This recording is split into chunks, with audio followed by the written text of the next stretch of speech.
Project in motion. Actually, project on a break. We're taking a little break here, but she's coming along really nice.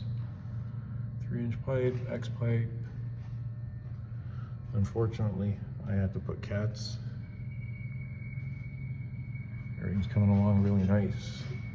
I got the 2 tail pipes here. They're not exactly Trans Am tail pipes, but they'll do the trick. I have to do some modifications to get the chrome tips on the ends. They're angling as a dump down pipe right now.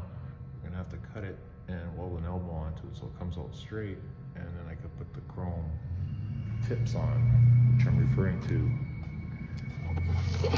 are these. They're 3-inch tips instead of the factory 2 1/4. So she's coming along really good, and I'll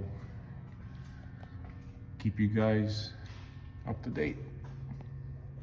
Thanks for watching, and please subscribe if you like and give me a thumbs up. Thanks a lot. Bye.